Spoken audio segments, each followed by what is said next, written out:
At a time where we try to work out our fancy conundrums as we navigate our redraft league drafts this off-season, we've got quite a big one in Jacksonville where we decide if a certain player is offensive or defensive. But Ed and I are going to have a look at the Jacksonville Jags offense as a whole to try to work out where we should be drafting certain players in our leagues. And Ed, we always start at quarterback, so let's start again as usual at quarterback with a tricky option. Yes, Mr. Trevor Lawrence, or T-Law as he's known to his friends. I mean, this is really a make or break season for T-Law. He's looking to bounce back from that injury that curtailed his 2024 season. The problem when you look at Trevor Lawrence is that he's had only 6 20-plus scores in the last 2 seasons, and that kind of tells its own story. Last year, he was QB 27. The year before that, he was QB 13. I mean, hopefully, there's hope for him this year under new head coach, Liam Cohen. Cohen was Baker Mayfield's offensive coach offensive coordinator in Tampa Bay last year. And although Tampa Bay's O-line was undoubtedly superior to Jacksonville's, the situation of having Cohen in Jacksonville should be an upgrade for Lawrence. He has been QB 8 in his NFL career. So where he's going at the moment, which is kind of about QB 27, is it's probably slightly better than that. He's going about QB 20. That could be an absolute steal, as he's got the talent, weapons, and probably now the coaching to bounce back. But it's a bit of a punt, really, I would say. What do you think on T-Law? I agree. I was just looking at a stat then when you were saying about only getting over 20 points. Was it twice, did you say? No, in the last 2 years, he's only had 6 scores of 20 or more. Like, you just don't know what to do with that, do you? No. You need that kind of more frequently than that. I think that I've got there is a QB streaming option. I think there's higher upside potentially than other players if you believe that Cohen is going to bring rejuvenation to the offense in Jacksonville. It just depends how much you believe that, and you can kind of make a case for lots of players going as late as Trevor Lawrence is that they could have some sort of high ceiling. I think I'm a bit bored of it, if I'm honest. I think for me, we say make and break. I'm not interested in targeting a quarterback that late with that many question marks. It's not how I'm going to draft, so I can't imagine. Maybe in 2 QB, I might take a gamble on him. But even then, I'd like to think I'd already got 2 quarterbacks before I was drafting Trevor Lawrence, unfortunately. Yeah, he's got a lot of fans, hasn't he, T-Law? And I think, he's undoubtedly got the talent. But over the last few years, I know there's been injuries, but also form has not been great. And I don't really know if I'd have the confidence to draft him this year. I certainly haven't got him in many places. Should we move on next to the running backs? It doesn't really get much more optimistic, I don't think. Maybe you're more optimistic than I. Well, no. I mean, they've got, I suppose you could describe their running back room as an interesting one. It's certainly tight in terms of who's going first. But let's have a look, first of all, at Travis Etienne. There he is on your screen. I mean, I don't think it's a hot take to say that Etienne was the biggest fancy bust of 2024. He was RB3 in 2023, and he finished up as RB35 in 2024. He didn't break 15 fancy points. And after week 2, how many touchdowns did he have? That's right, 0, which is not what you want for a running back who you drafted as highly as he did last year. Now, apparently, he played through a hamstring tweak for most of the season. It's funny how those sort of stories come out. I've just remembered I was struggling with injury all those times I was rubbish. That's it. And I mean, he was in a team that struggled all season, but a fit and firing Etienne under a new coach, certainly has some promise. I mean, health warning with Lawrence and Etienne is the Jags O-line still looks pretty porous. They've not really done much to address that as an issue. Etienne, he's one of the fastest running backs in the league, and he's got the talent to bounce back. And you could look at his kind of ADP and think that's pretty ridiculous because his ADP is similar to where he finished up, RB34. So he could be an absolute steal, but who knows? You just don't know just how much of an impact that awful season will have had on him. I think he'll do better than RB35, but how much better, I don't know. I think he'll do about as better as ADP. He might well be RB34. That's Right, optimistic. That's better. I'm not feeling it at all. I think that it was a massive fancy bust last year. I think for me, it's the fact that he is going into the last year of his rookie contract, and the new offensive regime have drafted someone in round 4. No, that isn't huge draft capital, but it's draft capital enough for a new offensive regime coming in for you to be a little bit worried, I think. I've 2 players down, 2 I'm not going to draft, I think. So far, so good. So we'll talk about the who they've drafted in a moment, but I think before we move on to that, we'll talk about Tank Bigsby. I mean, he had an absolutely horrible rookie season. He was fairly solid last season in his sophomore year. Has he done enough to challenge Etienne as a starting running back? I don't know. I mean, he certainly hasn't been, hammering the door down. One of Bigsby's biggest issues is that he doesn't get involved in the passing game in the fantasy world. He's had just 8 receptions from his 477 NFL snaps. I like that stat. He's a wrecking ball, and he'll get sound goal line work, but Etienne is much more of a rounded back, which is why I don't really see Bigsby kind of pushing him for the RB1 role. Bigsby will have a bit of a job holding off the other running back in the conversation who we're about to talk about. My favourite stat about Tank Bigsby is that he had the most yards after contact of all qualifying running backs. 72% of his total yardage was after contact. There's something there, isn't there? There is certainly something there, but I think the fact that we're on the second RB and we've still got perhaps the more exciting of the 3 to talk about, although the no sound, that's the other reason why I'm going to struggle to be too excited, because we've got all these question marks alongside a 3-back committee, which once again doesn't give you a huge amount of hope. But the next player, I am really interested to see what he does this season. Yes, I'm going to do my best to pronounce his name correctly. I think it's Bhayshul Tuten. Are we having that?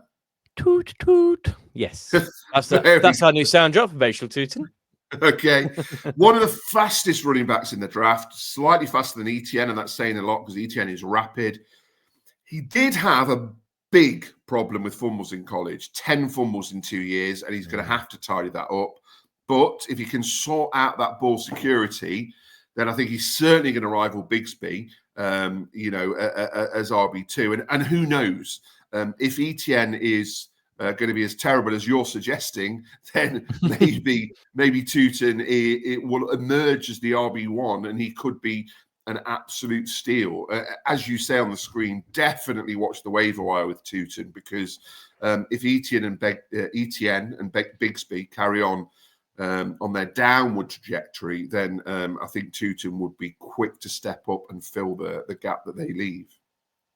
I do think he will be drafted. So he's currently going around round 12. So I think he's going to start most seasons on people's benches. But he's a sort of player that after 2 or 3 weeks of not working his way in, people lose patience with and start to drop, don't they? For me, the hype piece for this is with Liam Cohen coming in after that, after being in Tampa last year. Has he got any previous with getting the absolute best out of a rookie running back? I think he might do. So the Bucky Irving hope will be there. That was an absolute phrase unicorns used a lot in fantasy, but that as a season was so unique where that came from. But there's some optimism once again when we're looking for those routes to possible things happening. That is one of those things that ticks the box for him, isn't it? Indeed, Tuten is definitely one to keep an eye on. I don't think he's going to be almost certain he's not going to be starting week 1 as RB1, but he's one to keep a very, very close eye on in your leagues. Before we move on, please do take a moment to subscribe, to like, to share. And once you finish this video, go and check out our channel to find one of our other 31 deep dives as we work our way through all 32 NFL teams this off-season because we have nothing else to do. We thought we would do loads and loads and loads and loads of shows. Ed, next up, a player that I will happily, I don't know if you're going to reference this, but I will happily own the fact I was 100% completely wrong on. I couldn't see why this next player was getting the hype. It seems it was as obvious as everyone else told me it was. Yes, the young man who was a fancy superstar in his rookie season, despite Pestel's protestations, Brian Thomas Jr. made light of Jacksonville's struggles as he put up some big numbers in his rookie season. Started well. And he fought through a bit of a mid-season slump to finish like an absolute train. And 3 of his last 4 weeks were wide receiver 1 weeks, including wide receiver 4 in week 15 and wide receiver 3 in week 16.